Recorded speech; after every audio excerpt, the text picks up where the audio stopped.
वही हुआ जिसका अंदाजा पहले लगाया जा चुका था। खबरें तो पहले ही निकलकर सामने आ गई थी कि अगर इतने विरोध के बावजूद भी मोदी सरकार इस बिल को पास करवाती है तो मुस्लिम संगठन देशव्यापी आंदोलन करेगा, और अब वैसा ही होता नजर आ रहा है। जी हां, आपको बता दें कि जहां एक तरफ वक्फ बिल को लेकर मामला सुप्रीम कोर्ट में अटका है, तो वहीं दूसरी तरफ राष्ट्रपति के हस्ताक्षर तक पर रोक लग गई है, जिसके बाद भारी बवाल देखने को मिल रहा है। तो फिलहाल ऐसा क्या हुआ है जिसे लेकर वक्फ बिल कानून बनने से पहले ही कैंसिल होने की कगार पर आ चुका है, आपको बताएंगे। और क्यों इस बिल पर राष्ट्रपति के हस्ताक्षर से पहले ही तलवारें लटकने लगी हैं, उस पर भी आएंगे। लेकिन उससे पहले आप ये खबर देखिए।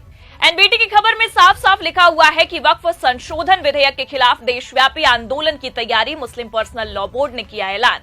तो आप देख सकते हैं कि खबर तो पहले ही निकलकर सामने आ गई थी कि अगर इस विधेयक को पारित कराया जाता है तो मुस्लिम पर्सनल लॉ बोर्ड देशव्यापी आंदोलन करेगा। मतलब साफ है कि अब देश में किसान आंदोलन के बाद एक और बड़ा आंदोलन देखने को मिल सकता है, और कहीं ना कहीं बीजेपी की एक बड़ी गलती देश को दो गुटों में बांट सकती है। जी हां, क्योंकि आपको बता दें कि जहां एक तरफ मुस्लिम संगठन ने ऐलान किया, वहीं दूसरी तरफ जैसे ही 2 और 3 अप्रैल को आधी रात में बीजेपी ने इस बिल को सदन से पास करवा लिया, वैसे ही एक और बड़ी खबर निकलकर अब सामने आ गई है जिसने इस बिल को अधर पर लटका कर रख दिया है। और इससे ये साफ समझ में आता है कि अगर अब ये बिल पास होने के बाद कानून नहीं बन पाया तो कभी नहीं बन पाएगा। जी हां, बड़ी खबर निकलकर सामने आई है कि वक्फ बिल कानून बनाने से पहले ही अटक चुका है, और मुस्लिम संगठनों ने अब भारतीय जनता पार्टी को औकात दिखाने का मन बना लिया है।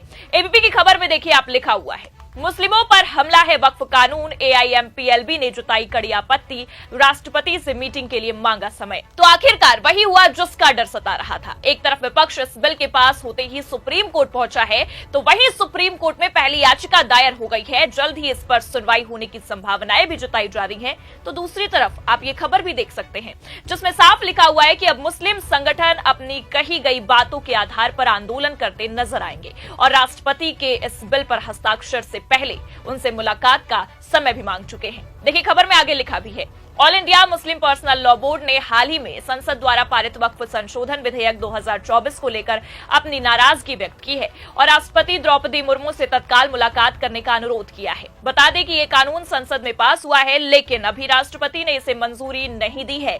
बोर्ड का ये कहना है कि ये नया कानून वक्फ संपत्तियों के कामकाज में दखल देता है और मुसलमानों की धार्मिक आजादी पर असर डाल सकता है। बोर्ड ने इसे असंवैधानिक और मुस्लिमों पर हमला बताया है। बोर्ड ने पत्र में लिखा है कि ये कानून देश के संविधान में दिए गए मौलिक अधिकारों के खिलाफ है, खासकर धार्मिक आजादी और समानता के अधिकार के खिलाफ। इसलिए वे चाहते हैं कि राष्ट्रपति उन्हें जल्दी मिलने का समय दे ताकि वे अपनी बात रख सके। तो अब मुस्लिम पर्सनल लॉ बोर्ड ने इस पूरे मामले पर मोर्चा संभाल लिया है और अब सरकार से नहीं बल्कि सीधे राष्ट्रपति से मुलाकात करने की बात कह डाली है। अब ऐसे में भले से लोकसभा और राज्यसभा में मोदी सरकार ने बिल पास करा लिया है, लेकिन अब आपको बता दें कि राष्ट्रपति के हस्ताक्षर से पहले ही बिल कैंसिल होने की कगार पर आ चुका है, क्योंकि ये तो आप और हम बखूबी जानते हैं कि भले से संसद के दोनों सदनों से बिल पारित हो जाए, लेकिन उससे कानून बनाने के लिए राष्ट्रपति के हस्ताक्षर की आवश्यकता होती है। और अब यही हस्ताक्षर से पहले मामला फंसता नजर आ रहा है। पेच अब पूरी तरह से फंस गया है। भले से आपको बता दें कि सरकार का यह कहना है कि इस कानून से पारदर्शिता और जवाबदेही बढ़ेगी और इससे वक्फ संपत्तियों का बेहतर प्रबंधन होगा, लेकिन खुद मुसलमान इस बिल का विरोध जता रहे हैं, जिसका जीता जागता सबूत हमें कल देखने को भी मिला। जैसे ही बिल राज्यसभा से पारित हुआ, वैसे ही सड़कों पर विरोध का दौर शुरू हो गया। खबर भी देखिए, आप निकलकर सामने आई है। वक्फ संशोधन बिल के खिलाफ 8 राज्यों में प्रदर्शन, कोलकाता, अहमदाबाद में पोस्टर जलाए गए, यूपी में बिल का समर्थन करने पर नमाजी को पीटा गया। और खबर में आगे लिखा भी है, वक्फ संशोधन बिल के संसद से पास होने के खिलाफ देश में विरोध प्रदर्शन हुआ। शुक्रवार को जुमे की नमाज के बाद पश्चिम बंगाल, गुजरात, बिहार, झारखंड, तमिलनाडु, तेलंगाना, कर्नाटक, असम में मुस्लिमों ने सड़कों पर विरोध प्रदर्शन किया। इसमें महिला, बच्चे भी शामिल रहे। उत्तर प्रदेश के सभी 75 जिलों में मुस्लिम हाई अलर्ट पर रही। लखनऊ में दरगाहों और मस्जिदों की ड्रोन से निगरानी की गई। यूपी अल्पसंख्यक आयोग के पूर्व अध्यक्ष अशफाक सैफी को वक्फ संशोधन बिल का समर्थन करने पर जान से मारने की धमकी मिली। उनके बहनोई को पीटा तक गया। तो देख सकते हैं आप, जिस तरह की खबरें दिखाई जा रही हैं उससे इतना तो साफ नजर आ रहा है कि इस बिल से मुस्लिम समुदाय बिल्कुल भी खुश नहीं है।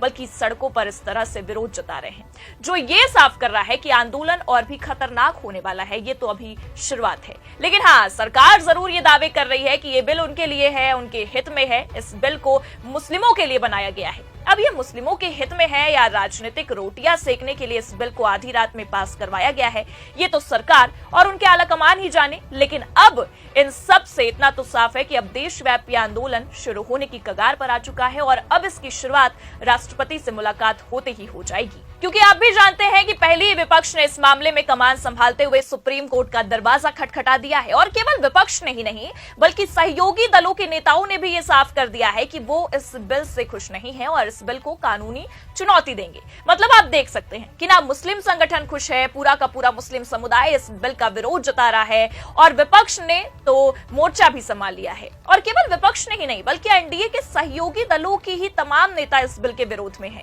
नीतीश कुमार की पार्टी से तो लगभग 6 से ज्यादा नेताओं ने इस्तीफा तक दे दिया है। मामला काफी पेचीदा होता नजर आ रहा है, पर बावजूद उसके सरकार अपनी जिद पर अड़ी हुई है। पहले तो सरकार ने जिद में रात भर दोनों सदनों की कार्रवाई करवाकर आनन फानन में इस बिल को रातों रात पास करवा लिया और अब इस बिल को मुस्लिम समर्थक भी करार रही है। हाँ, वो अलग बात है कि बिल पास तो हो गया है, लेकिन पारित हो पाएगा या नहीं, इस पर संशय बरकरार है। और अब जिस तरह के आंदोलन होने की बातें कही जा रही है, मुस्लिम संगठन राष्ट्रपति भवन तक पहुंचने पर अड़ा हुआ है। ऐसे में अब सवाल ये उठता है कि क्या ये बिल राष्ट्रपति भवन जाते ही अटक जाएगा और दोनों सदनों में पास होने के बाद भी इस बिल के कैंसिल होने की नौबत आ गई है। आपको क्या लगता है? जिस तरह से तस्वीरें दिखाई जा रही हैं, खबरें आ रही हैं, क्या मोदी सरकार को सुप्रीम कोर्ट के साथ ही साथ राष्ट्रपति द्रौपदी मुर्मू और मुस्लिम संगठन भी एक बड़ा झटका दे सकते हैं? अपनी राय कमेंट करके जरूर बताइए।